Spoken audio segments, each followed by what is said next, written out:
Good morning. It's good to see you right here on Your World. Listen, it is the last day, the 30th day of June, 2025, and that means the last day of the first half of the year, and that is in the month of June. And it's so good to see you. How are you doing? Are you well on this Monday morning? It's very chilly right here in Nairobi, so I really hope that you're keeping warm wherever you're watching us from. It's Mindful Monday, and that means we're talking about issues that really affects each and every single person of us, and it's something that we need to be aware of, okay? And today, the conversation will be focusing on spending with intention. Okay, and what we want to focus on is how we can align your money with and your values as well. So aligning your money with your values and the intentions and the decisions behind it. Because listen, I came across this statement and I figured, well, hey, okay. So it says, money touches many aspects of our lives, from our daily choices to our long-term dreams. And yet many of us make financial decisions without fully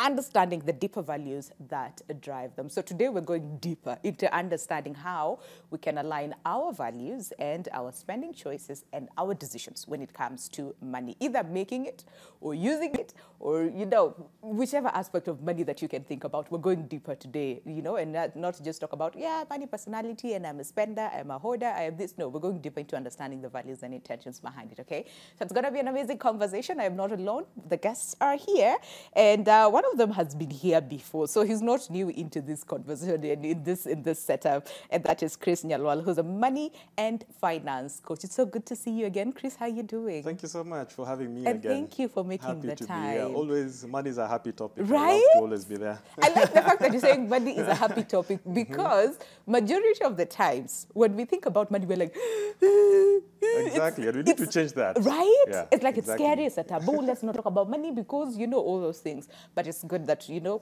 let's change the perspective and think about money as a happy topic. Really like that. We also have Stan Agacho, who's a growth strategist, joining us today on the show as well. Stan, it's so good to see you. Good to have you. How are you doing? I'm doing fantastic. First time right here on Your World. Absolutely. How are you feeling? I'm excited. Yeah. I can confirm that the Kenyan dream is alive. Yeah. The Kenyan dream is alive. Yes, okay. 100%. And we'll also make sure that our personal dreams are alive today. Precisely the when point. it comes to money. There you have it. All right. Can you just tell people a little bit about growth strategy and what that is all about and what that looks like? And has it always been a thing for you? All right. I think I'm coming from a position of pain.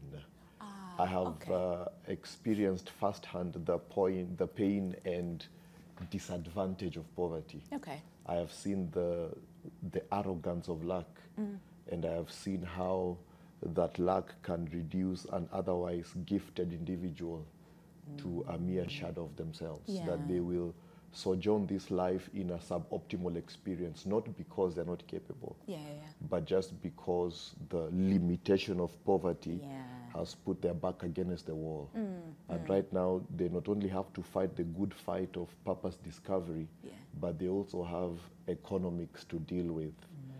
And then add to that your own family story. Yes. All of a sudden you realize that you have been initiated without reference to you to a battle that might take you your whole life if you're not careful. To fight if you're not so careful. Consequently, it is from that background that I have come now to a place where I'm very keen on lifting a generation out of poverty. I actually found that making money is neither difficult nor hard. That money is not scarce. Money is all around us right here. If you listen carefully, even here. I like being in the CBD because you can hear the money being minted. You can hear it being minted right now. Yeah. And do you guys hear it? We have an audience. Do you guys hear it?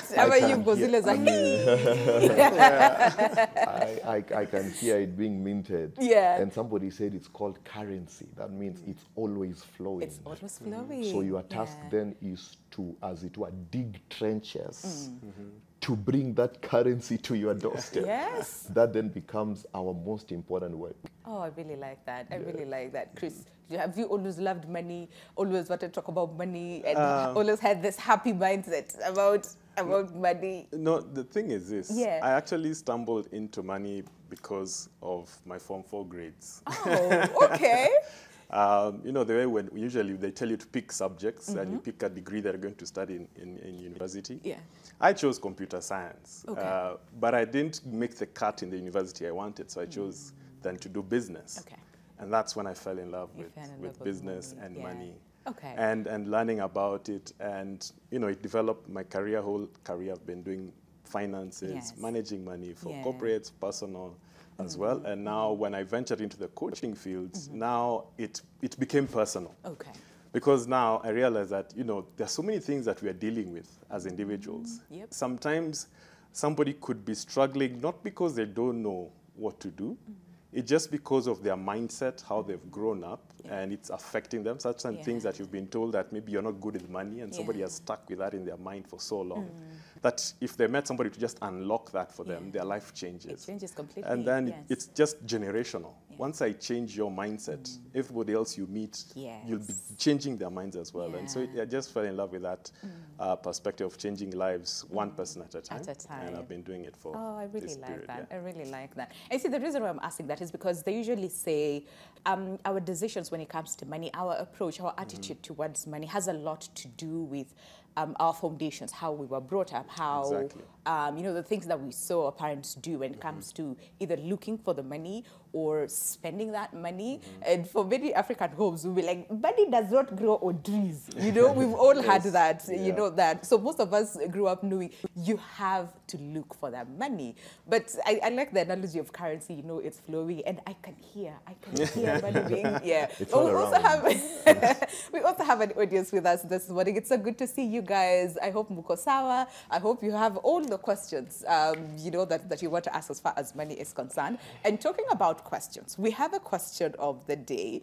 And the question of the day today, oh my days, okay? It's really fascinating. It you know, gives you some time to really think about it. And the question says, if you, oh no, wait, let me, yeah, before I did my own things, one sec, let me get the question of the day. Oh yeah, so the question of the day is, if your money could talk, okay, what would it say about your spending habits? Think about it for a second. I know, yeah, yeah. If your money could talk, what would it say about your spending habits?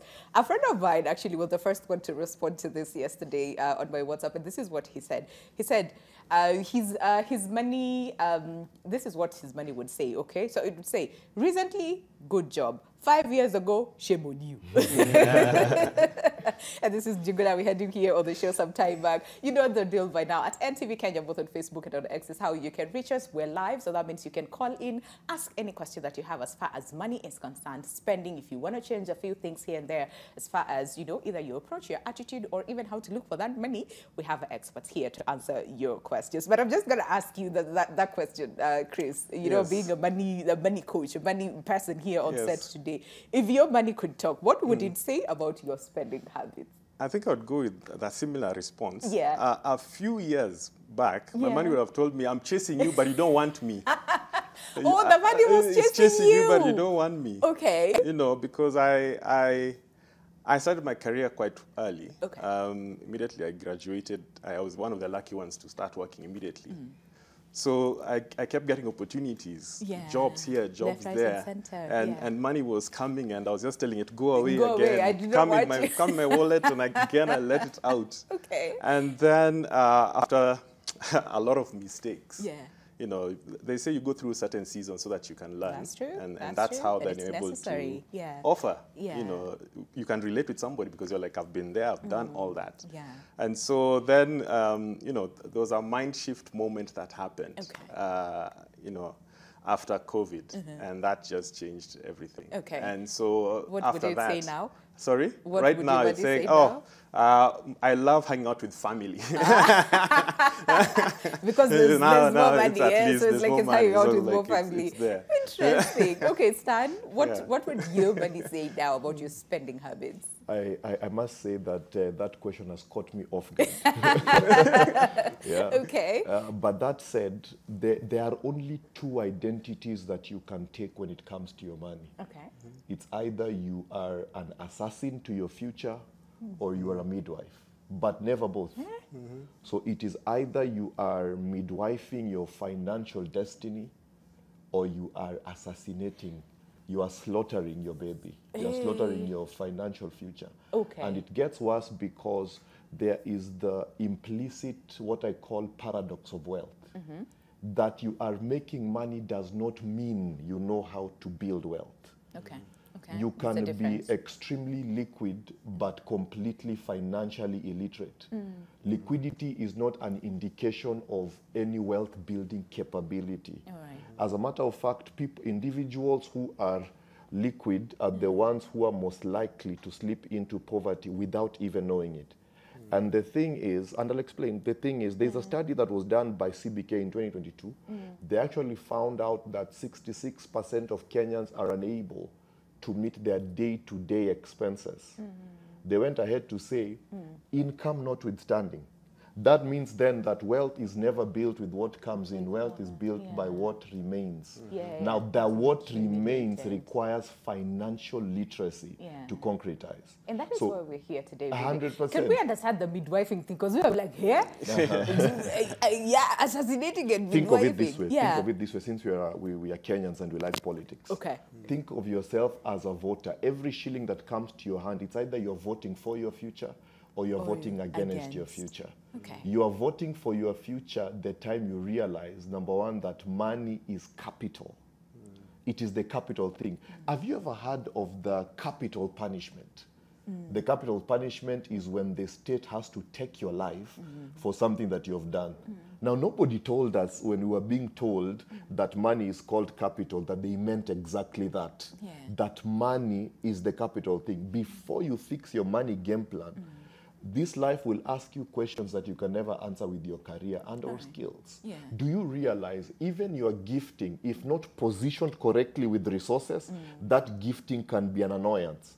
One wise man said that the poor man will save the city by his wisdom, yet he is set aside. So you really begin to realize, wait a minute, after purpose discovery, we're talking about intention today, after purpose discovery, the next thing that you have to fix is your money game plan. Because before you fix your money game plan, you will have an experience that is suboptimal to your true nature. So it could be that you are a giant author, but because you are inundated with bills, challenges of, being able to pay school fees, medication, and so on, it boxes you at a place where you can't access your innovation. So one study by Harvard Business Review in 2016 actually examined 1,800 individuals. And they found out that the biggest determiner of net worth was not education, was not background, was not experience. They actually found that the biggest determinant of net worth is innovation. What spiritual people call purpose and intention, your big why. That before you find your big why, you are unable to tap your true essence that will build you wealth. And they argued that individuals that are not yet financially independent have a very difficult time finding their purpose. So you find yourself in a difficult place because you need to find your purpose to enter your true wealth. But you're unable to find your purpose because you're not yet financially independent. It gets even worse. Many people don't even know what financial independence means. Because being financially independent and being rich, those are completely different things. So you find that you are in the hustle, but you don't quite know what you're working for and or what you're working towards. You don't even have a timer of how long do you have to be in the hustle. Do you know, I found a study by London School of Economics that said that 90% of individuals are currently exchanging their labor for resources or their labor for cash, basically a salary. You're working for something, and the things they're doing don't agree with their internal convictions, purposes, passions, and or intention. I mean, they say, listen, bora pesa, bora, we find that we need to survive and win. And people would say, and especially in this times where, inflation, the economy is not doing well, people are just doing what they can to survive. But today we're saying we want to change that attitude from survival to, again, what you're talking about, wealth creation, because there's a difference between just being rich and being wealthy. And I'm happy that you guys are here. Mutu fungue macho, mutu saidie, okay? I'm going to ask you guys the same question that we're asking our audience, okay? And that is, if your money could talk, what would you say about your spending habits? Before we even understand intentions, alignment, and all those things, which we'll discuss in a few, but just where we are at now, okay? What would your money say about your spending habits? Please start with your name. My name is Steve, a student at USIU. Okay. And if my money could talk, I think it could say we are heading somewhere. Ooh, We're okay. heading somewhere. Okay. Yeah. Okay, we're heading somewhere. All right, okay. Anybody else? Najua mko kwa TV, msidanganye. Okay, who has the mic? All right, go. I'm Bosco, boss. If my money could talk, maybe inaweza niambia, Bosco, you're not serious. Bosco, you're not serious. Why do you feel it will tell you you're not serious? Because my plans mostly is a job, but it doesn't come to to light. Okay, all right. But we have experts here. Watakusaidia utoke kwa jaba uingie ididi. Okay, all right, go. Hello, everyone. Hey, hey. This is Mrembo Mcheshi Kananu Catherine. Where? Yes, if money could talk, Yeah. it could tell me, hey, you Kananu, you are hiding from me. Ooh. You are too hard on me, and you're hiding from me. You're hiding from me. Okay, I hope you guys are picking up these points because we'll start with them when we now talk about intentions and alignment. Okay, who else? Okay, go. Yeah, my name is Ali Prince. If money could talk right now, it could say, Ali Prince, let's have a meeting. Tujite kamkutano. Tuseme tuulizane ni nini inafanyika. Okay, all right. What would you say? I'm Sylvester Madida Sanda. If my money could Tunakwenda talk, kweli Sylvester ama you want to stand? Please, tusimame tu watu wa nyumbani wakuone. Fantastic. All right, go. yeah, if my money could talk, could say, let us run on parallel line. Run where? A good to just Parallel line. Let's run on parallel line. Yeah. Okay. Kwadini, why do you feel that way? Because Speak closer to the mic. Because my money now ni zinakaa zikitoka. Wewe unaenda hivi, yeah, naenda hivi. Okay. All right. Go. Morning, everyone. Good morning. My name is Godfrey. And if my money could talk, could just say you can do better. Ooh, you can do better. Kuna hope. Yeah. Kuna hope. Ni wewe to decide to do better. One brilliant moment, and you are good to go. Iyo deal moja hiyo. Iyo deal moja kiivana hivi. Yeah. Okay, I see. All right. Do you want to go? Okay. Okay, morning. Good morning. My name is Lucia. Let's say if my money could talk, like 3 years ago, it could say shame on you, Lucia. Okay. But 3 years ago, yeah, my money would say you're trying. Oh, yeah. Oh, that's good. So inamaanisha kuna growth. Yeah, kuna growth imefanyika mahali. That's good. That's really good to hear. Okay, do you want to go? But we pass on the mic uko kwingine. Huyu anatoroka huyu. Tutafunga na wewe. Okay. Hi, my name is Johnson. And if my money could talk, it will tell me to continue going, to continue building that capacity. Tunapatana huko mbele. Tutapatana huko mbele. Yeah. Okay, I like that. Do you want to say something about tuende break? When we come back, tunaanza na wewe. And listen, we really just wanted to understand, first of all, just the foundation. Where are we at when it comes to money, spending habits, or decisions when it comes to money? And then when we come back from the break, now we'll go deeper into understanding intentions, values, and how does it align when it comes to our money, either looking for that money, spending that money, or growing wealth, okay? Because like we were told, 2 different things, rich and wealthy, 2 different things, okay? But like I said, if you have a question, feel free to engage with us on our socials. So that is at NTV Kenya, both on Facebook and on X, and tag me as well at Lubembe_Winnie. And if your money could talk right now, that is the question of the day, and that is, if your money could talk right now, what would it say about your spending habits? We'll also go through your feedback after the break. To stay with us, the show is your world. All right, welcome back. Of course, the conversation still continues even during the break. Mtu amesema yake ni spiritual, eh? This one is spiritual. But glad you're still with us right here on Your World on this Mindful Monday, where we really want to start the week and close off the first half of the year, having a better understanding as far as money and our choices and our decision, and how do we align our spending habits, really our choices as far as, you know, our values are concerned, and how do you even get there? How do you understand your values? We have the perfect people to discuss that with us this morning right here on Your World. And like I said, we're live, so that means you can call in, ask any question that you have as far as money is concerned, but also if you want to answer the question that we're asking you this morning, and that is, if your money could talk, what would it say about your spending habits? Once again, if your money could talk, what would it say about your spending habits? Our WhatsApp number is 0112 500 400. Give us a call. Again, like I said, we're live, or use our social media platforms, and that is at NTV Kenya across all board, and let us know what your money would say about your spending habits. Now, on Facebook, a lot of people are saying, which money, okay? From Abelia Thomas to Fred Mungoti, who says, which money, okay? And then someone else here, this is Governor Maulidi, who says that I am in ICU. Okay. And then another person would say, again, Lydia and Diritu anauliza, which money? Clinton anauliza again, which money? Paul Njuguna, which money? Shadi Vincent, which money? And then Boniface Mutina, anasema, it won't talk because it is not there. So it will not, it will not talk. But yes, keep sending in your views and your feedback on the question, that is, if your money could talk, what would it say about your spending habits? But really, Chris, let's first, tuanze tu sasa, intentions, values, and aligning our money to that. Can we just first of all just understand it to a deeper level? What exactly does that mean?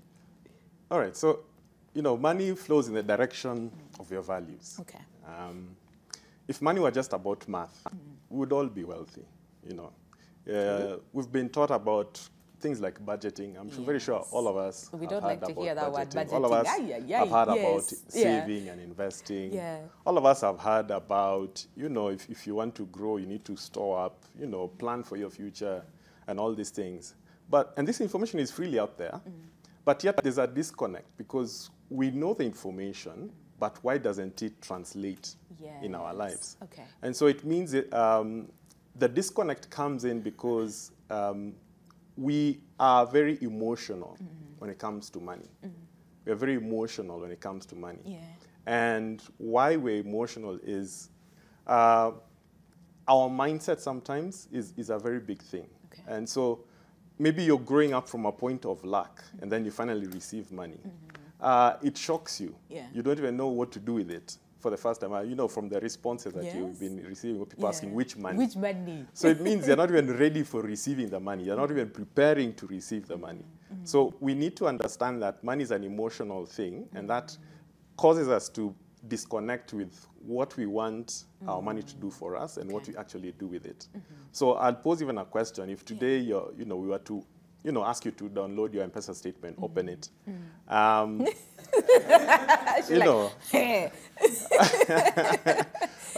What would it show? What would your payments reflect? Like, your payments would reflect what you value the most. Yet, what we say that we value could be very different. That's true. Somebody could say, I value my future. And their spending habits are showing different. Every time they get money, everything is out. Yet you're saying you value your future. You want to have a financial freedom at a particular point in time. So we need to dig deeper as to why is it that there's a disconnect, and then now understand, come up with like proper values for yourself. What do you actually value for yourself so that you can actually direct your money to your values? That's usually the first thing that you need to think about. When you talk about like values and whatnot, like I go back to high school when we were talking about, me, I'm principles. Oh, I got my values right. And then when someone asks you, hey, what are those? You're like, so... we can't even say what exactly and it's not even mean, money, right? actually. It's For not example, even money like even health-wise, somebody says, I want to be healthy, but then you're always eating unhealthy stuff. When it's time to run exercise, you don't do it. So there's more to it. Yeah. Sometimes we just have to, you know, take Be honest. Yes, Yeah. accept Yeah. that what you're doing is not what you. It's not. Yeah. It's What's not right. Okay. Yeah. I like that. All right. So Stan, we emotions. We're very emotional when it comes to money, and you know, my money, and you know, all those things. Can we just understand the whole, you know, concept about and this is from a growth strategist in terms of values. Okay. Can we talk about these values? Because a lot of people will say, yeah, you know, my values do not allow me to. Okay, and then we do the opposite. So let's understand values, and also you talked about purpose as well, and then finding those two and align your money with your values and purpose. There are two pillars if you're going to build a life of success. There are two pillars, and these pillars, you know, my professor, when I entered the PhD class, my professor told me that intelligence is the ability to entertain an idea without accepting it.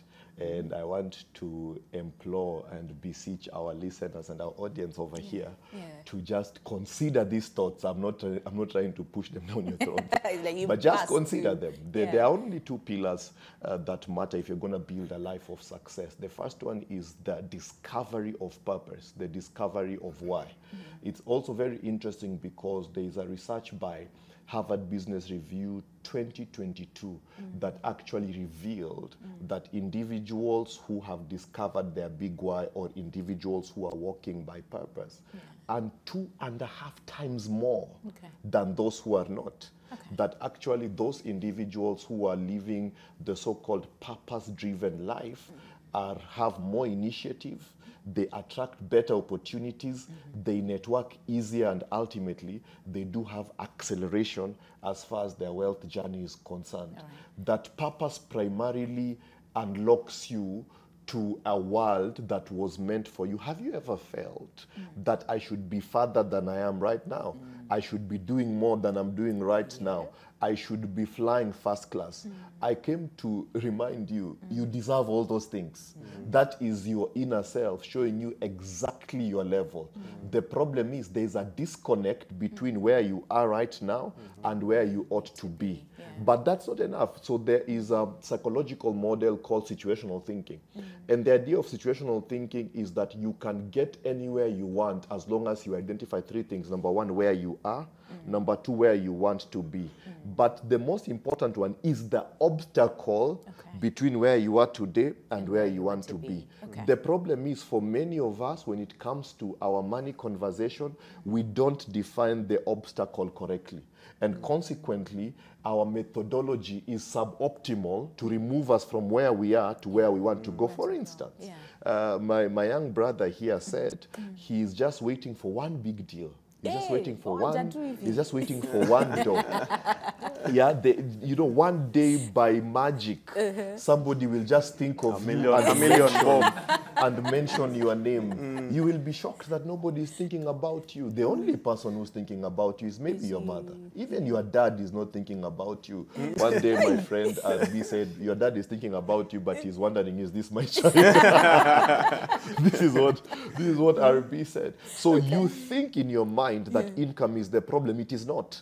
The CBK has done several studies, 2019, 21, 22, 23, 24. They concretize 7 causes of poverty. You will think opportunity was number one. It was not.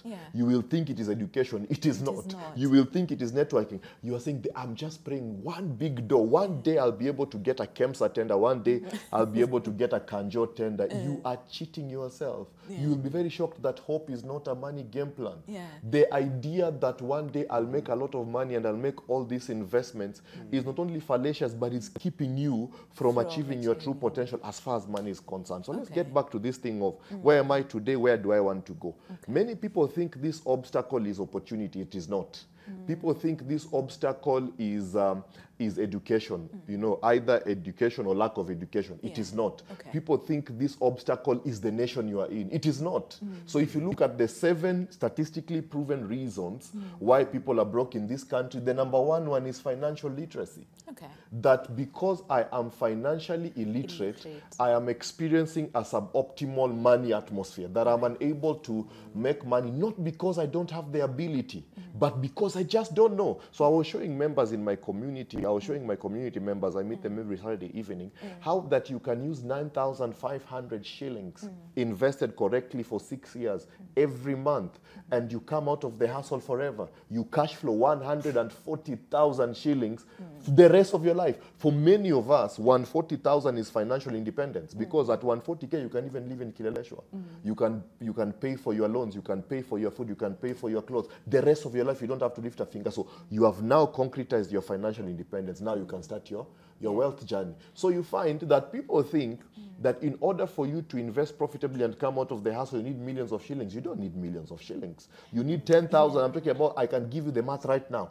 10,000 shillings invested correctly in this very market can yield for you 140,000 shillings the rest of your life. Okay, this 10,000 shillings, is it 10,000 shillings that you're investing or 10,000 shillings that you earn?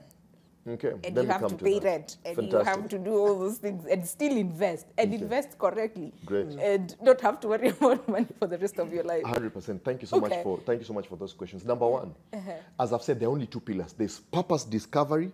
The day you discover your purpose, the next thing you need to do is to fix your money game plan. So there's a study by Harvard Business Review of 2022. They examined about 1,800 individuals, and they were looking at what then is the impact of financial objectives on purpose fulfillment. They actually found that individuals who had financial objectives had a 75% likelihood of achieving all their life objectives. That means that those individuals who are keen on money, it dovetails to everything else. So they're keen on purpose, they're keen on health, they're keen on family, they're keen on patriotism, they're keen on nation building. That once you begin getting into the mindset of fixing your money game plan, it fixes everything else. But let me land this plane. So the first obstacle there was financial literacy. So let me show you the power of 10,000. Okay. So how many people here cannot afford 10,000? Hardly anybody. Everybody who is here can afford 10,000 shillings per month. Even if you're a waiter, you can afford 10,000 shillings per month. That's my point. And again, when you see the seriousness of fixing your money game plan, you'll take this thing a bit more seriously than we actually take it. For instance, I remember one day I went to Kenyatta Hospital and my mom was unwell. This is a public hospital. And we went through the first procedure. You know, you pay something and then you see the doctor now tells you what's happening. And at that point you have to add cash.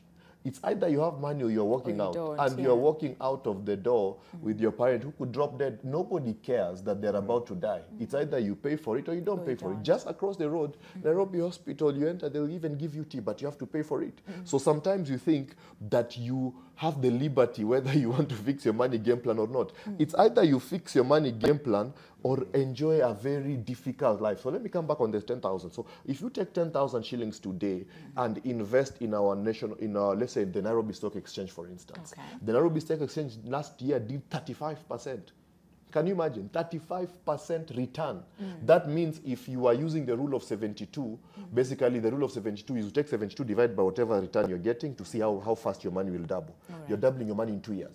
So if you took 10,000 shilling and invested in the NSE stock exchange in a way that you concretize between 16.5% and 19% over 6 years, that 10,000 capital with the power of compound interest will yield you about 1.1 million shillings. I want you to go and check it. So if you're 20 years right now and you invest 10,000 shillings every month for 6 years, you are now at 1.1 million shillings. Then you take that 1.1 million shillings as your capital and put it again either in a multi-asset strategy, in a diversified fund, whatever it is, at still 16.5 to 18%, and just wait 10 years. You're concretizing a portfolio of 7.5 to 9 million shillings. 9 million shillings at the 18%, withdrawing at 4% a sustainable rate, you are at 140,000 shillings. Meaning, if you started when you were 20, by the time you're 36, you're out of the hustle. I'm not saying you're rich. You are now financially independent, meaning you don't need to work for anybody ever again to detect your time and so on. So what happens then? Once you are out of the hustle, what happens? You get your innovation. Innovation is your true power. Now you decide, do I want to enter entrepreneurship? Do I want to enter academia? Do I want to enter farming? You can never do any of these three things as long as in your hustle. Look at the statistics. People who do side hustle, many times they will borrow the money and they'll remain paying the money because their business collapsed. So the idea in this country that I should work and my employment is my capital, you're in the bush, baby. That if you think that you're going to be employed and then use that salary to go and start a business, you'll be very shocked because, first of all, statistics are against you. Out of 100 Kenyan businesses, only 3 of them will pass year 3. Okay. So you must be very unique, number one. Number two, you are here, maybe you're working as executive director, or you're working maybe as a receptionist, you're working as a mid-level manager. You're just a manager managing logistics. The day you start your business, now you're the human resource manager. You're also the tax advisor. You are legal, you are marketing, you are sales, you are project management. Okay, let's assume you're a genius and you get all those right. You also need to deal with market risk, and you need to deal with political risk, and you need to deal with credit risk. The mountain is so huge. A better strategy is use employment as capital for investment first.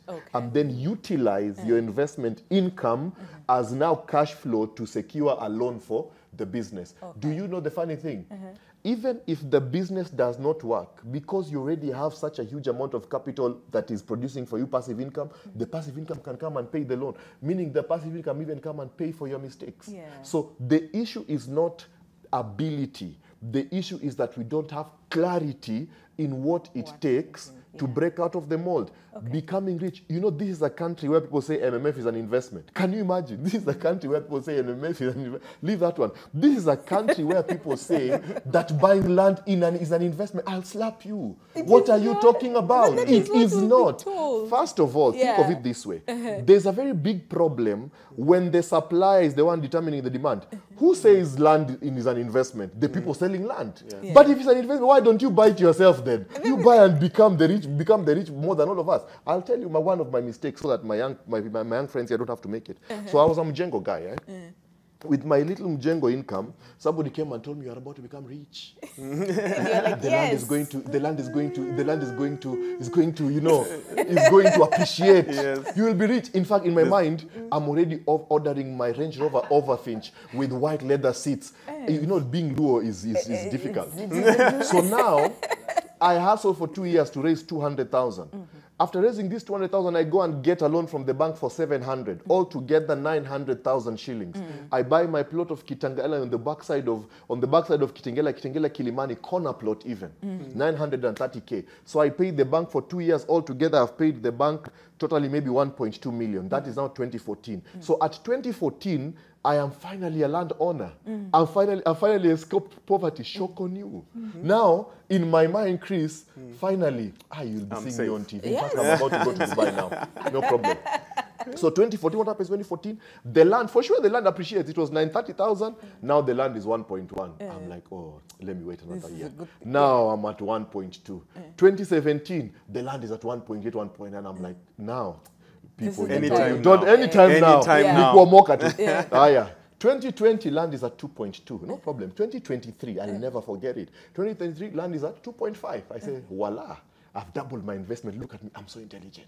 Beautiful. So let's sell the land. Okay, so I try to sell the land. 2023, Jan, nothing happens. I say discount 2.3, nothing happens. I say discount 2.2, nothing happens. I said discount 1.8, nothing happens. I'm now saying, just give me back my 930. I still can't sell it for 930,000. So my paper value is 2.5 million. But what is my actual value? 930. Can I shock you? If I took the same 930,000, invested it in this very stock exchange 12 years ago right now, the same amount, right now my portfolio will be 9.8 million shillings from the same 930,000 shillings I buried in the backside of Kitengela. That's why I hate this Kitengela so much, right? Now, my money is there. Somebody told me that when you buy land and the land appreciates, you'll become so rich. It's a lie from the devil. No, and it's not from the devil. It is you who's lying. Because you have delegated. You have delegated your wealth journey to the system. You know and the purpose of the system is to keep you broke so that you can keep making such stupid decisions. Can I tell you how much land value we have around Nairobi? Can we do that after the break? Because now I'm like, how many of us are doing the math? How many of us are doing the math right now? You will slap somebody. You will slap somebody. All those things. Listen, let's take a... this morning. Listen, let's take a break, okay? Think about all those things that we have learned, okay? And then when we come back, Chris, we will start with that illiteracy, okay? What is it? Because people would say, But money is money. Like what you have, you give, you invest, you save, you make money. You don't. We know about money. But then again, there's this other side where we're like, okay, so then what are your values, and do your values align with your financial decisions? You will take us deeper into that and really help us. Do we math 10,000? You know, I know most of us are excited about it. But as we take the break, just a reminder on the question that we're asking you this morning. And the question is very simple. If your money could talk, what would it say about your spending habits? Once again, if your money could talk, what would it say about your spending habits? Again, you know the rule by now. NTV Kenya across all social media platforms. Give us a call. We're live. If you're excited about the 10,000 shillings, the kaplos that you have, you're thinking about selling it and investing it, also give us a call, okay? All the questions that you have as far as money and spending and what you need to learn, you know, afresh as money is concerned and your financial decisions, we're here to answer all of that. But that is coming up after the break. Do stay with us.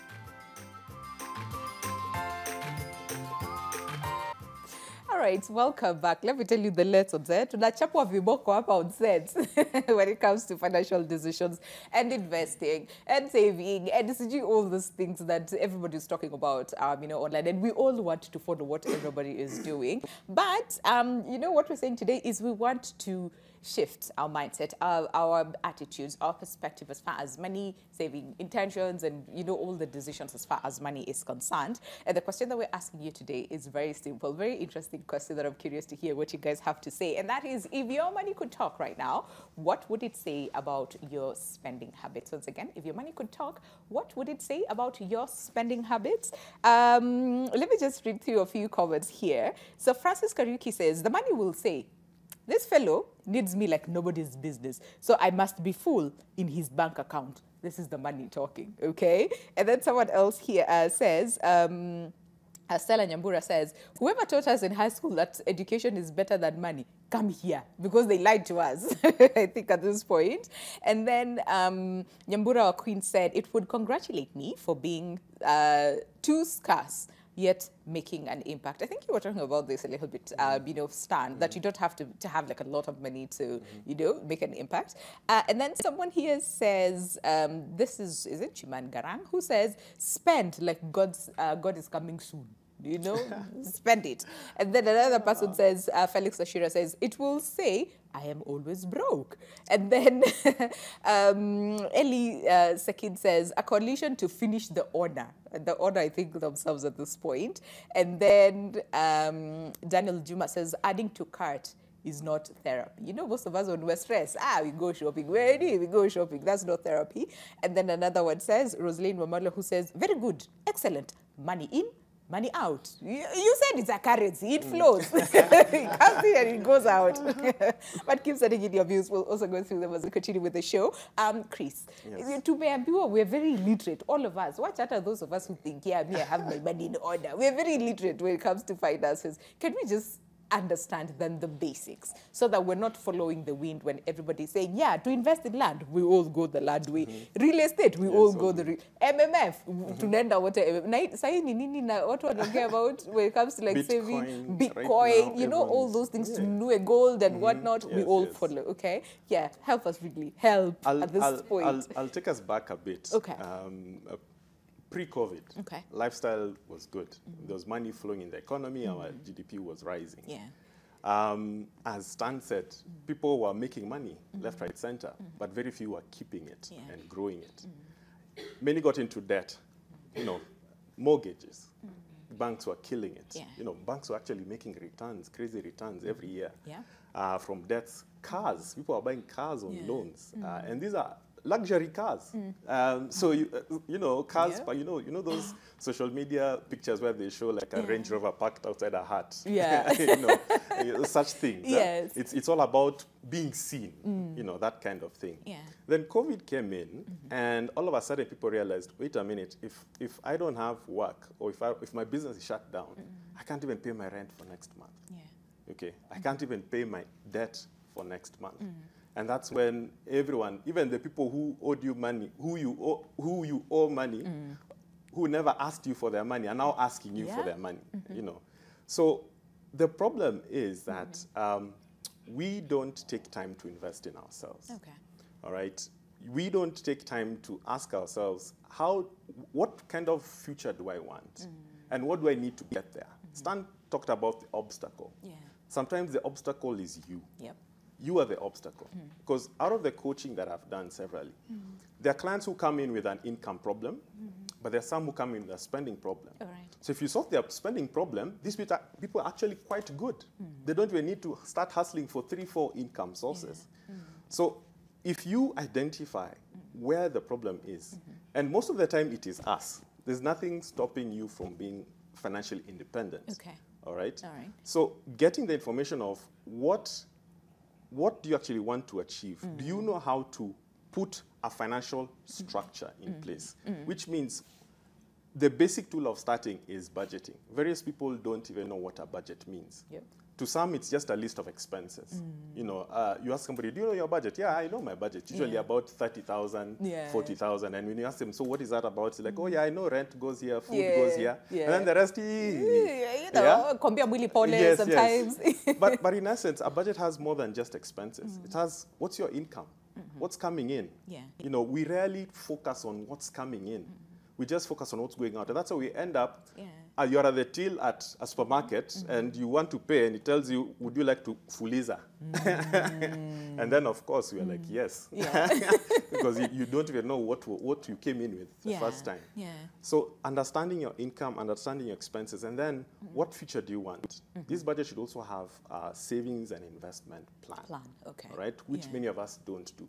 What we usually do is, I'll just be putting aside something and hope one day I'll be secure. Okay. And we don't know where. We just put it in a bank. We just hope. Yes, the bank. Yes, and then that's we keep it there. And then we say we are very good at saving. I like giving this example. Very disciplined. Yeah. I like giving this example.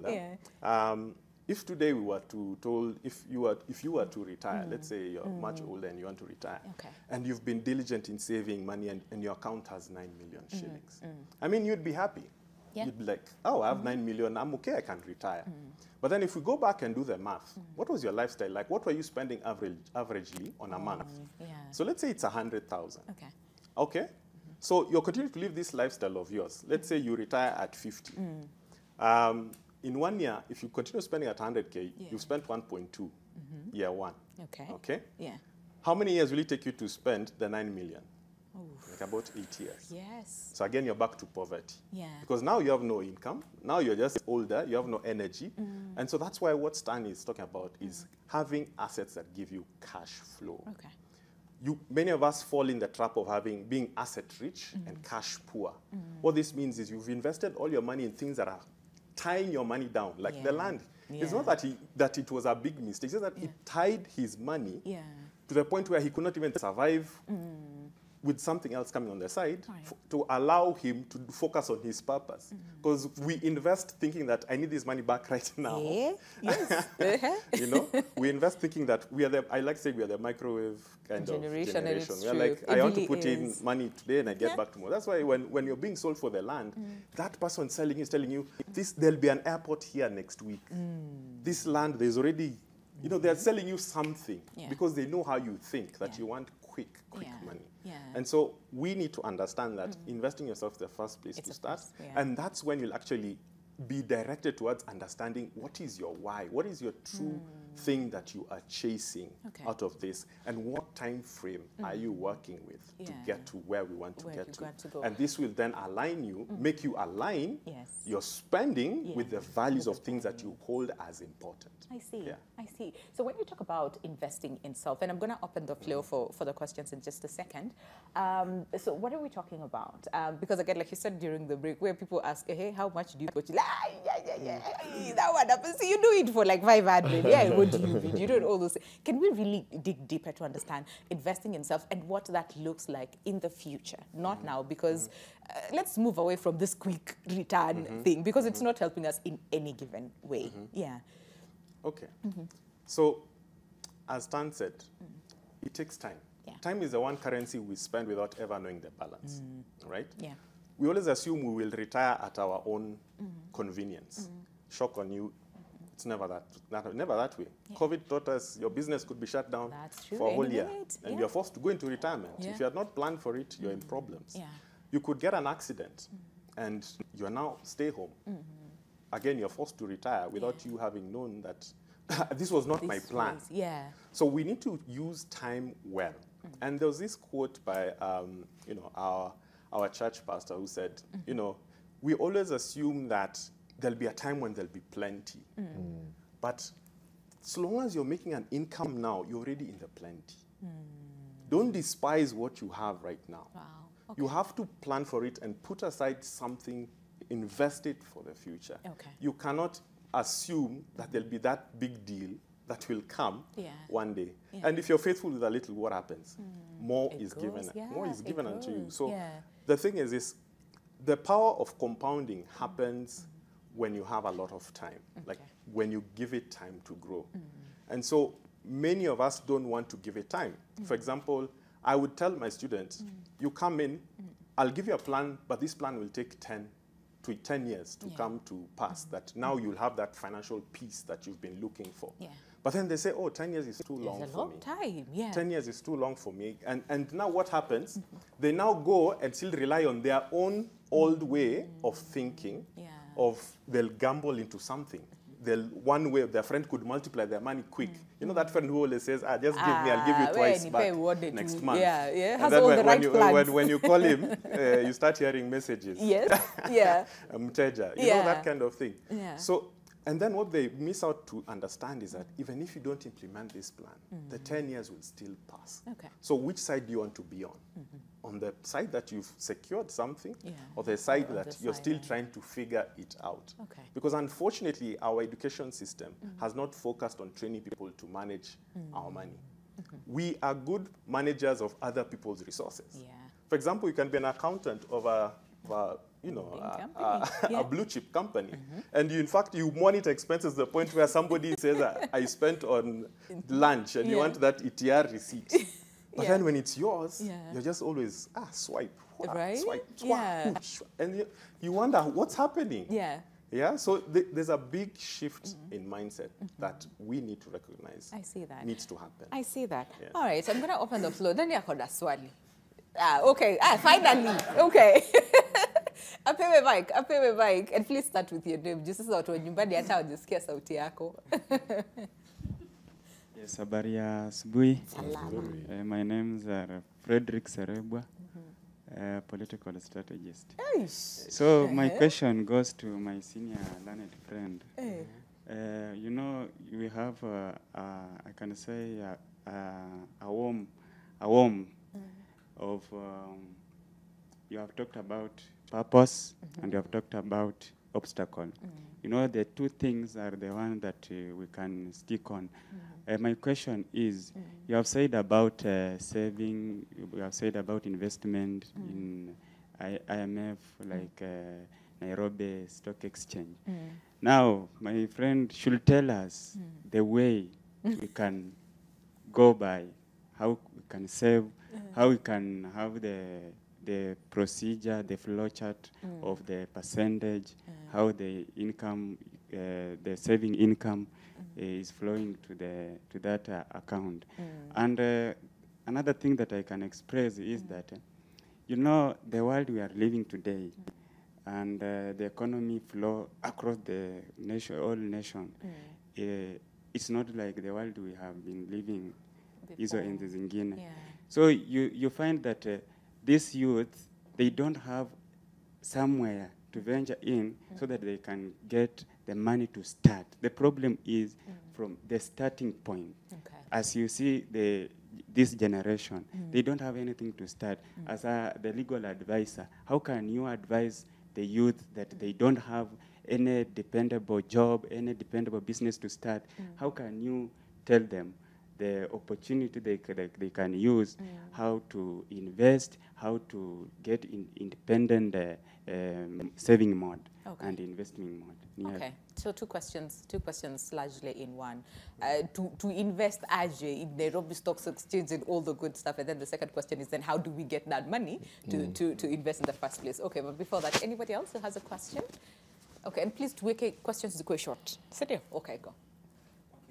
My question is, he says that he is who there too. The okay. The illegal understand. Yeah. So when he says you invest that 10,000, then after some time you will be, your net worth will be like 1.5, and then you start investing in farming. So in this, before that you reaching that 1.5, this 10,000, which business is that unaweza invest in nguvu yako yote?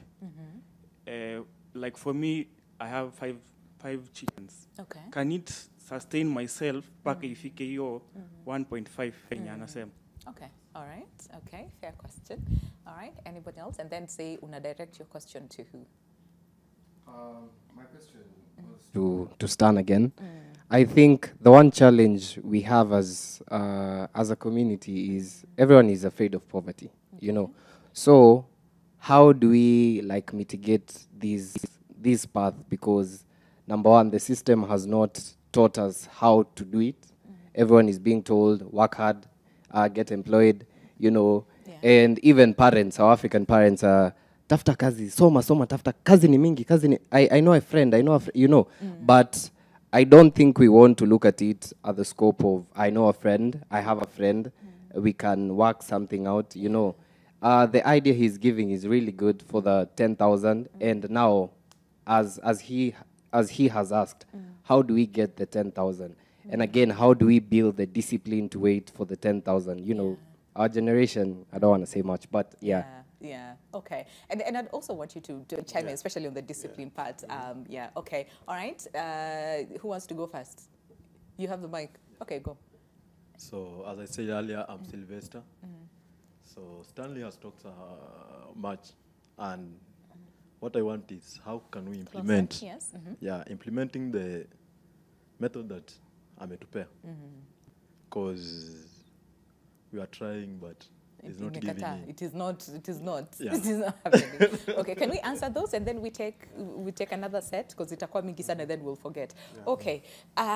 So basically, is how do we invest? How do we invest in those, you know, the opportunities that you're talking about, bonds, stocks, you know, all those things, and then how do we get the money, and then you handle the discipline, you know, part of it, because generation microwave, you know, generation. Yeah. All right. Go, Stan. Thank you so much for those questions. I'm really glad you're asking those questions. Maybe to begin, I want you to mark this name, Carol Dweck. Okay. Carol Dweck wrote a paper in 2006, and the paper was about mindsets, the theory of mindsets. And her argument was examining what then are the mindsets that matter as far as navigating life is concerned, and you can use it in finances as well. And she did concretize two types of mindsets. One was a fixed mindset, and the other one was a growth mindset. Okay. And her main argument was that there are particular traits of the fixed mindset, or those individuals who have them, and there are particular results that go with that mindset. One of the biggest results of the fixed mindset actually is scarcity thinking. Okay. And scarcity thinking is always the idea, where will I get? Anytime you ask yourself, where will I get that money, you're already on scarcity thinking. Okay. Anytime you say, one day I'll make a lot of money, and consequently, I will invest. It means you don't think you can make a lot of money right now. Do you know, somebody one day asked me, why is that you're always dressing well, even on Saturday? Then I said, you know, the day you'll make your $1 million, nobody will announce it in the morning. It can be any time. It can be right now. It could be, I could be walking downstairs. People are powerful. I shake one hand and I buy 10 years with one handshake, the power of network. So there's this fixed mindset, and the main postulation, according to that paper, was that the fixed mindset is an issue of perspective. Okay. It is how you look at things that determine whether you have a fixed mindset or a growth mindset. For example, individuals that look at failure as an event and not as an identity have a growth mindset, because it's easier for them to pick lessons and not to pick an identity.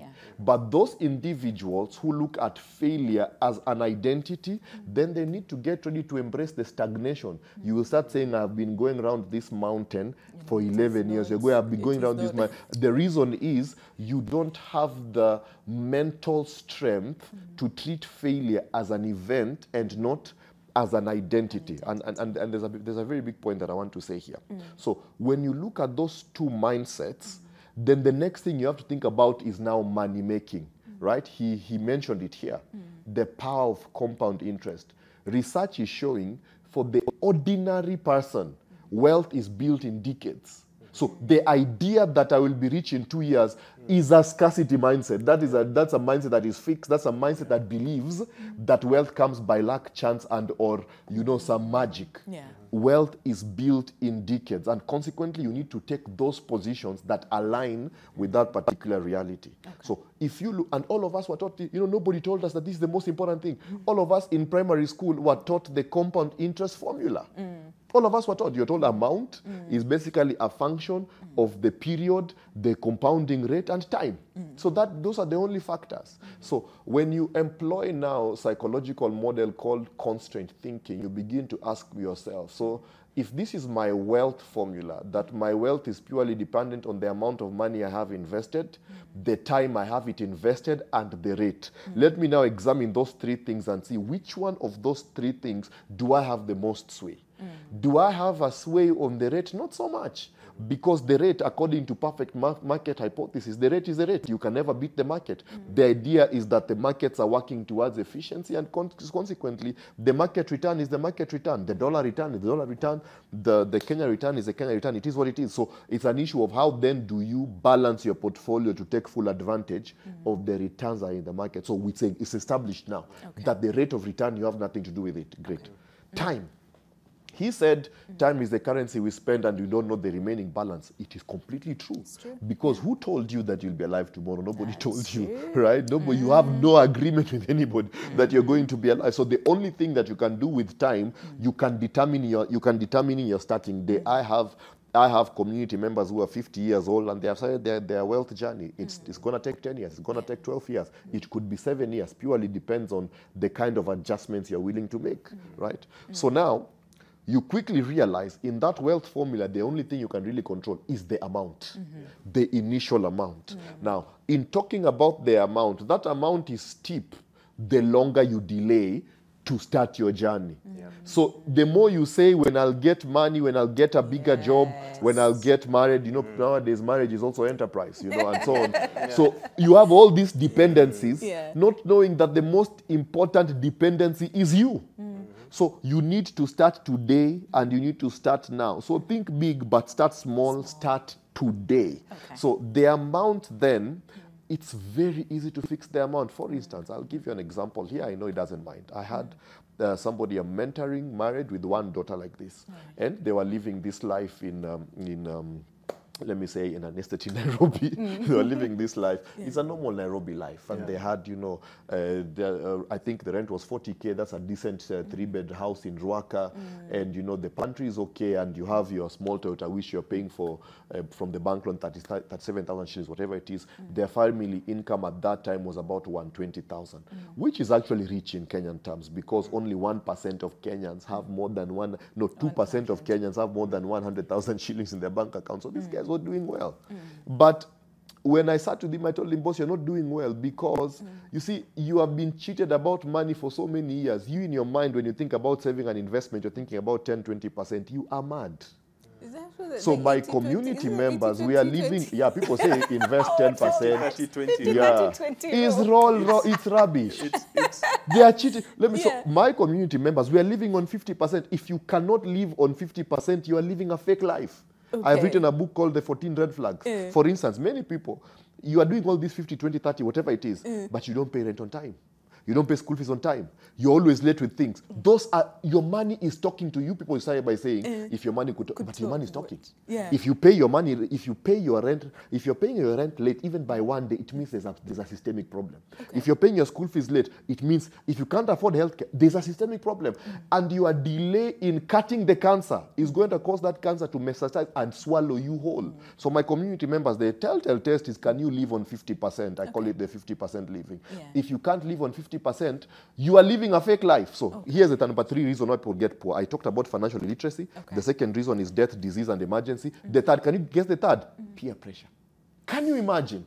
that I'm living in the house I'm living because it's a communication that I'm doing well. My children are going to the schools they're going because it's a communication. I'm wearing what I'm wearing. It's a communication. I'm having the phone I'm using. It's a communication. All these things are sabotaging your amount. Remember I told you what you have impact on is the amount. Okay, let me tell you how it does. I read a study by the Journal of Social Psychology 2016. They found out that 89% of social signals don't reach. It means then the people we are trying to impress with all these things don't even get the message.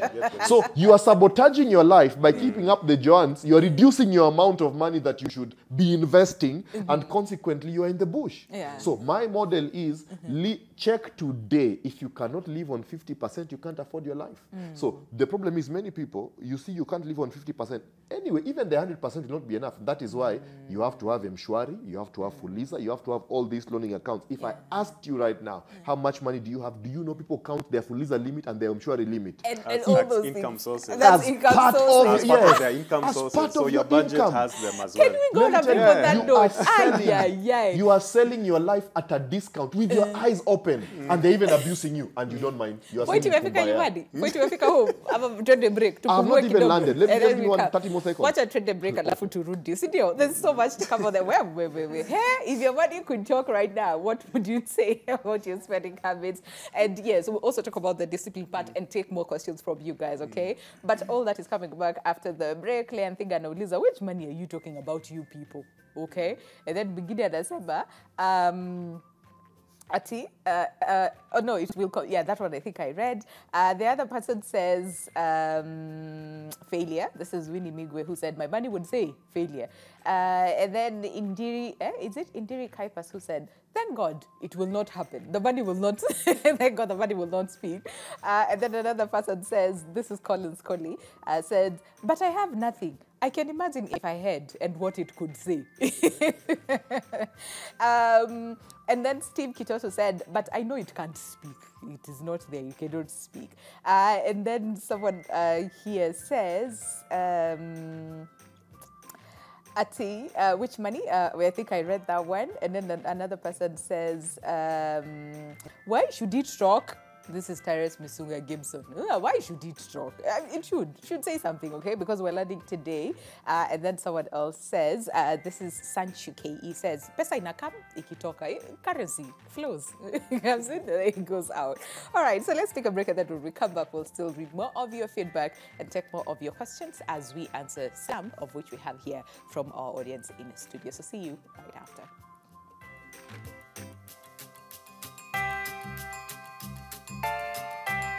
Welcome back. The last few minutes of the second hour of the show on this Mindful Monday, and this is as far as our money, our decisions, and how we align our money and our financial decisions with our values. There were so many questions that were asked, and I'm just going to dive right into them.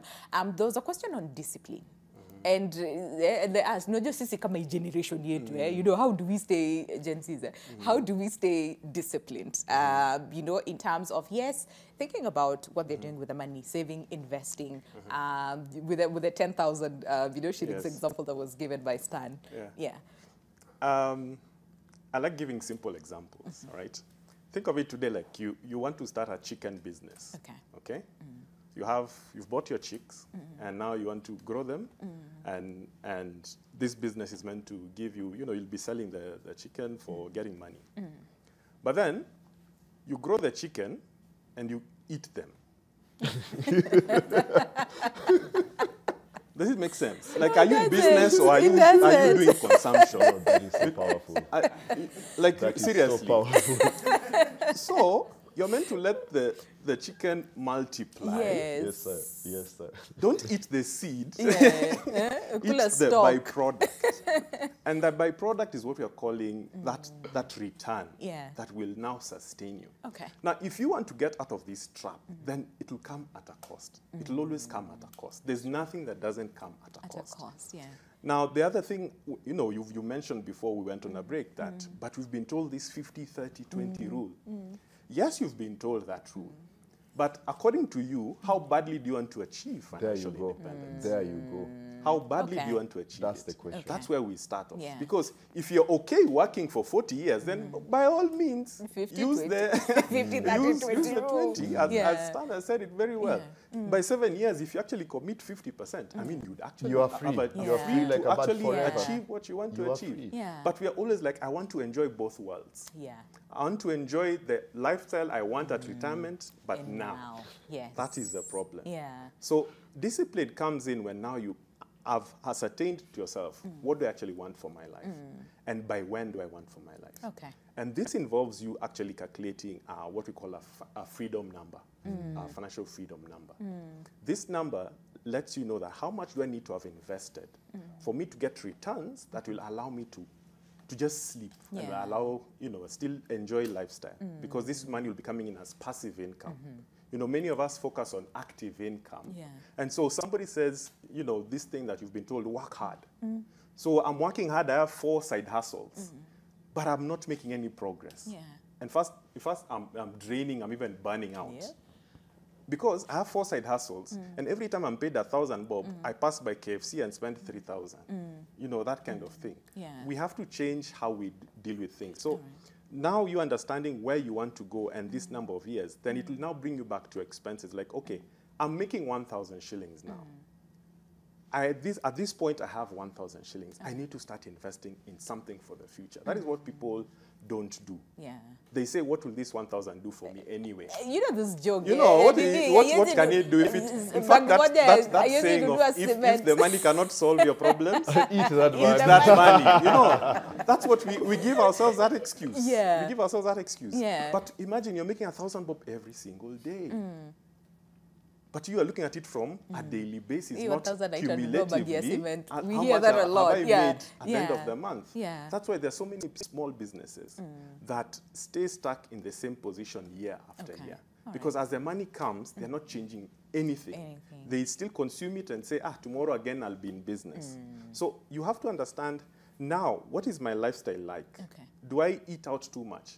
Because one thing that we don't like to do is face our money. Asking somebody to write down, track what you've actually spent in a month will reveal things like you spend more on takeout than your rent. You spend more on transport than on medical cover. Yeah. It will show you exactly what you're doing with your money. And we never want to be told, don't do it. No. Yeah? Yeah. But you're actually eating from your future by the fact that you're doing this. Okay. I like this group because they're actually quite young. Yeah. And the fact that do not be cheated that because you're young, now you don't make money. These guys make so much money because they can afford to go out for movies. They can afford to go out, raving weekends. They can afford to have the latest phones because TikTok is who? These guys have the latest iPhones, latest cameras, and they have the latest dress wear. They look good. These guys enter a place and you're wondering, bro. Yeah. Drip Nayo, that kind of thing. Yeah. They are making money and it's passing through their hands. And the funny thing is, they keep thinking that when I start making money, and yet they are making money as we speak. They start thinking, when I get a job, because that's what we were taught. Study hard and get a job. So while they're in university, they're like, I've not reached the point when I'm starting to make money. So I have nothing to do right now. Money that comes in, I blow it. I blow it. These guys have money, by the way. Do not be cheated. So don't say, you say you're waiting for that one opportunity. No, you're making money. Chicken. Let it come out. You want to make money, but you don't want to sacrifice something. So it will always come at a cost. That's what I'm saying. Oh, I see. Okay. Can we allow 3 questions? Because again, our time is far much spent and we need to look at solutions. So understanding where we are at, how do we move? How do we shift? How do we, change our perspectives and attitudes as far as money and aligning that to our values? Okay. 3 burning questions and keep it very short, please. Okay. I have 2 questions. Quick ones for Stan and for Chris. Okay, go. Stan has talked about purpose. So my question to Stan is, how do you discover your purpose as a young person? Because it's the foundation of starting to do everything. So how do you discover that purpose? Okay. And then to Chris, I have a question. I have the opportunity to interact with people who are older than me. And one thing they've told me is, ningeanza kushughulikia hizi vitu nikiwa na age yako ningekuwa mbali sahi. So akiniambia hivyo, mi bado si feel hiyo weight ya I need to do something right now. Yeah. So nini nitafanya ndo nikuwe serious nijue bedhe umse angekuwa hapa sasa angekuwa mbali. Mi niko na hiyo opportunity, let me start and then I'll be far when that time comes. Thank you. Questions. Good questions. All right. Okay. Okay, go. Okay, I'm Kananu Catherine. And looking into investing, I'm not looking at this money that does not come regularly. Like maybe you are not getting a salary. This money does not come every month. Maybe you get a gig this week. Like there's this money that you don't know when it's going to come. Okay. And now that discipline of now like saving so that you invest. Because now the way we are saying cash flowing in, out, as a matter of fact, there is no money that flows like the one that you are getting. Like you get it today, you get a lot of needs that you need to take care of. And now, as much as you want to save, as much as you really want to invest into something, it becomes very hard. Maybe either Chris or Stan, they can maybe advise us on how to work on that. Okay, all right. One last one. Well, our generation likes or loves to see something that is working. Okay.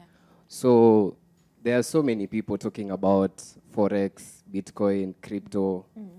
How do we address this challenge? Because people are flaunting tons and tons of money, big cars, zingine nzayad, unaona? So you see me parking a good Range or Mercedes Coupe, and you're like, yeah, how did you do it? How did you do it? Unajua na pengine niko mahali naosha watu. So what happens next? Okay, all right.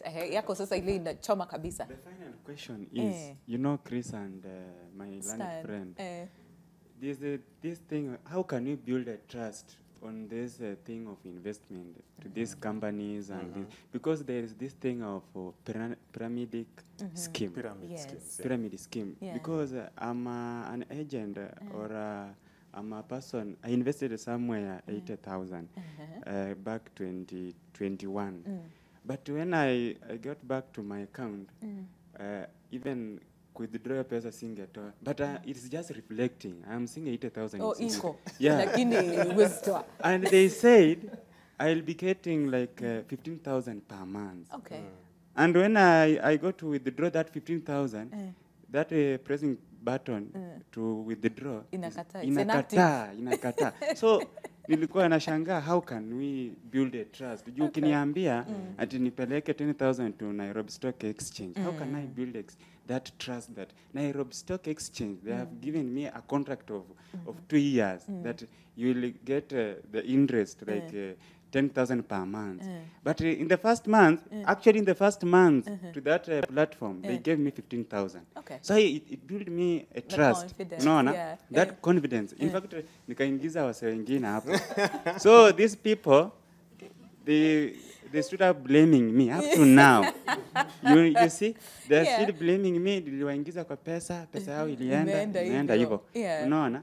So they trust with this platform kindly. Good question. Very fair question, yeah, because we're told invest, but where? How do we build trust? Yeah. Okay, do you want to start?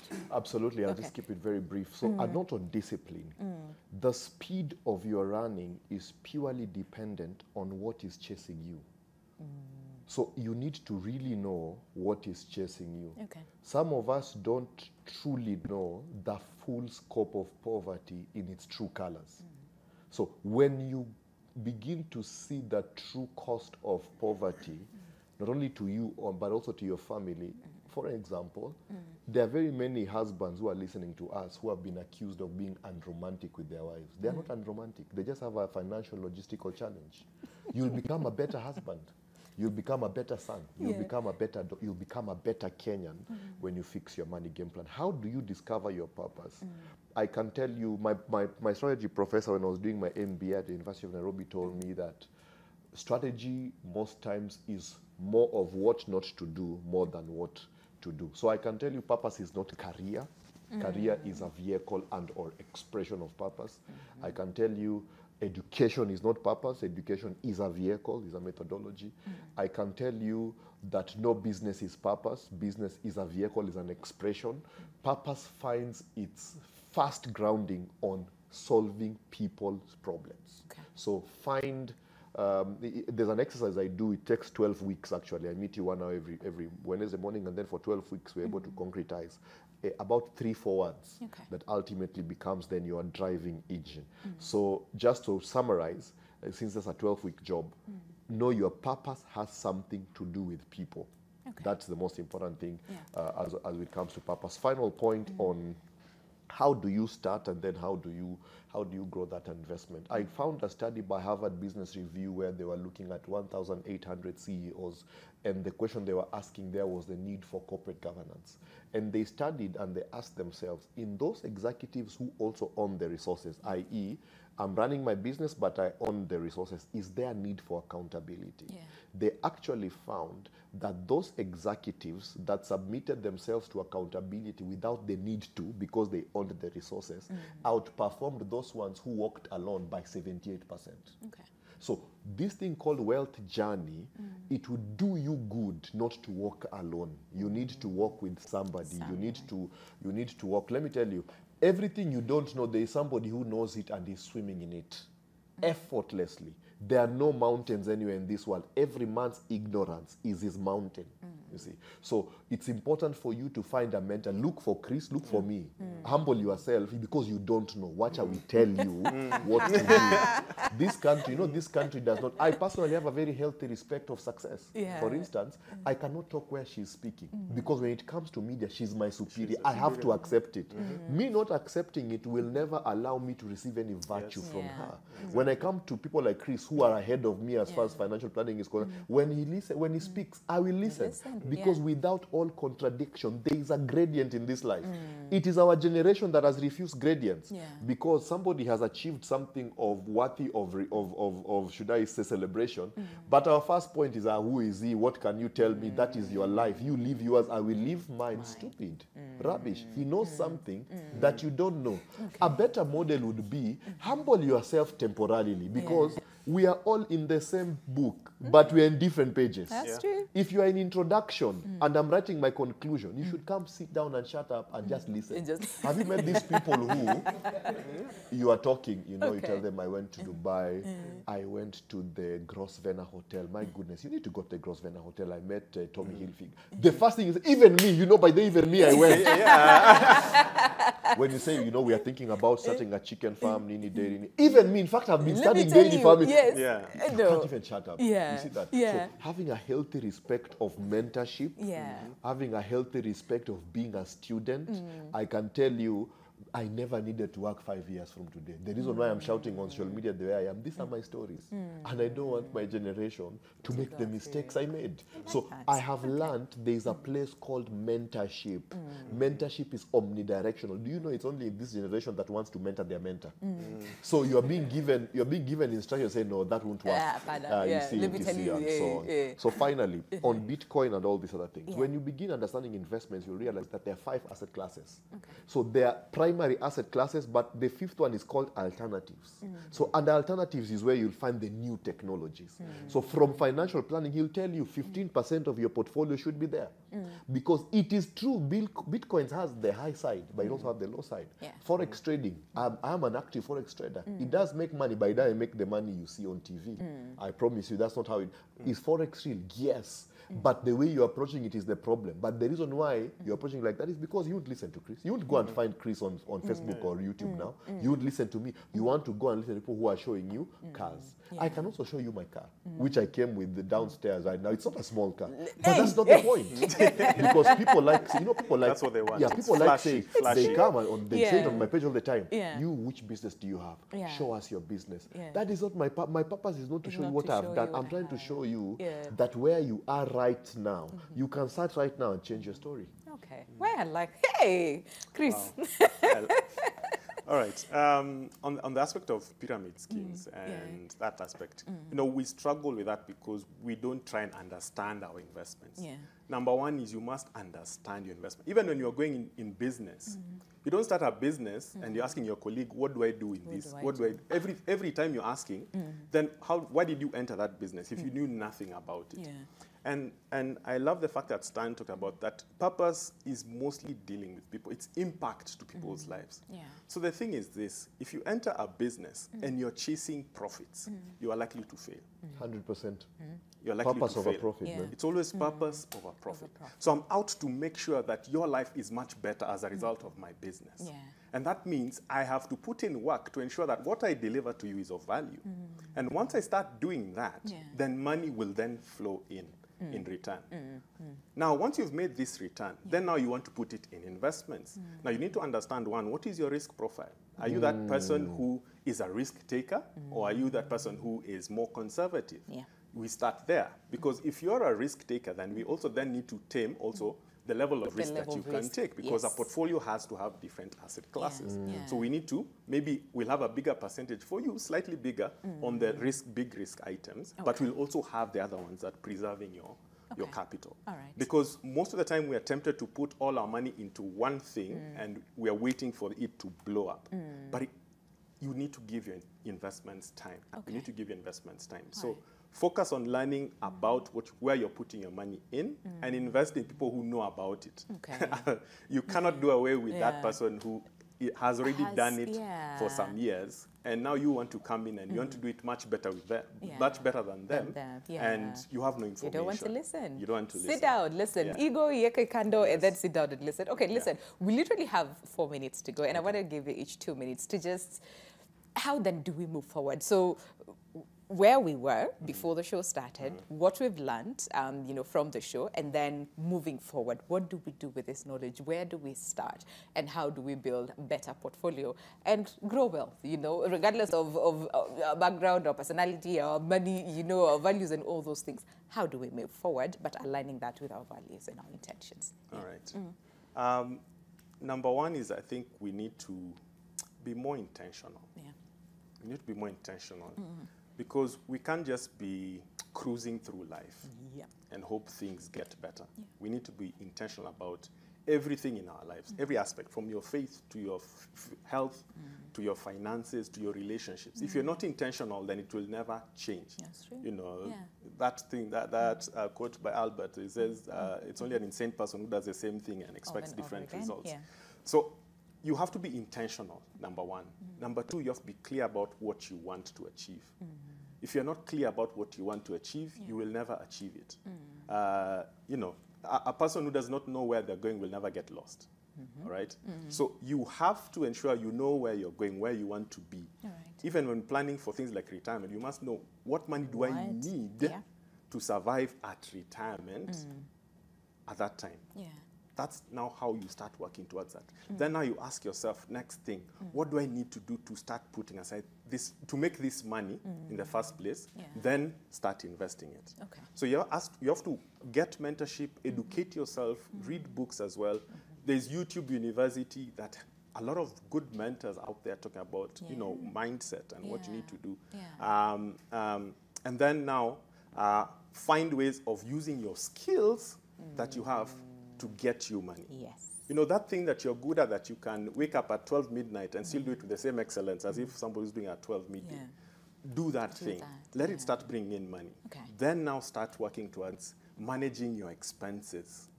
Manage your expenses, because money coming in can easily all go out. So you want to keep it and grow it. Use time to your advantage. Don't be in a hurry. Don't be in a hurry. As he said, it's not rocket science. We've learned it from, the Bill Gates of this world, who have just been talking about putting a small amount of money consistently over time. So we are all meant to be millionaires. The other thing is, change your mindset that you're not the owner of the resources. You're simply a steward. And by that, what that means is, God is the one who placed you on this earth. You're not meant to survive for yourself. You're meant to also impact other people's lives. So don't just think about my bills and that's, no. You must understand that you're simply a steward of the resources that God has given you. So also impact other people's lives, and the more you give, also the more you receive. Oh, wow. Thanks, Chris. That's very powerful. All right, it's done. 2 minutes. Fantastic. I will say, number one, that wealth is not built with what comes in. Wealth is built with what remains. What comes in is irrelevant. Yeah. What remains is everything. Now, what remains is an indication of your internal size. So every time you see suboptimal results in your finances is because internally you are tiny, you're minuscule. You need to build up your financial intelligence and your financial literacy, economy within, so that it can manifest without. And finally, you vote more often than you actually know. Because every shilling is a vote, either against your future or for your future. For instance, you are very happy to buy 2 pizzas, but you can never invest 2 pizzas. Is a revelation of what's important to you. And consequently, what begins to happen is, if it's a revelation of what's important to you, I found a very interesting study by MIT that actually found that individuals who have some traumatic experience while growing up will make bad money decisions, not because they're doing anything intentionally, but it is because subconsciously they believe they don't deserve anything good. And consequently, they make bad money decisions, including borrowing high interest personal debt, as a sabotage of their own self. So for some of us, what we actually need is financial therapy. Because it could be that your bad money decisions is a reflection. Let me give you just one more, since I'm on NTV. Okay, yes. I found that, can you imagine that for ladies who have undergone a traumatic experience in their life, they have a 36% gradient. So when I need 100% to make $1 million, you need 136%. That's why we need to take care of our sisters, we need to take care of our daughters, we need to take care of our mothers, because their journey is much harder. Then the study said one more thing, that if the lady experienced any form of sexual abuse, it is now 72%. Hey. Wow. Okay. Wacha tuweke pause hapo. And then please come back again, because we've learned so. Have you guys learned so much? Where Vivi, I'm leaving this show today. Hey, a lot to think about. Well, mashamba, real estate. Yeah, think about it, okay? But we have to say goodbye. Thank you so much, guys. Thank you for having us. We've learned so much from today's conversation. Chris Nyalwal, who's a money and finance coach, and Stan Agacha, who's a growth strategist. Please come back again, right? So that we dissect more on the same. Yeah. But for now, allow us to say goodbye. Have yourselves a lovely day ahead. Let me just read one comment for someone who says, on the question that we asked, this is Ruben Mbugwo on X, who says, if my money could talk, it would probably say, you try your best. But sometimes I feel like I disappear too fast. I would remind me to budget better, plan more, and resist those unplanned spending temptations. Our mindset, that is what we've learned today. So have yourselves a lovely day ahead. We'll see you tomorrow on Relationship Tuesday. And you know what happens on Relationship Tuesdays? We talk about matters relationships, okay? And tomorrow's show is not to be missed. So enjoy the rest of your day. Keep the conversation going online. And yeah, let's chat more. But until then, stay safe. God bless and goodbye.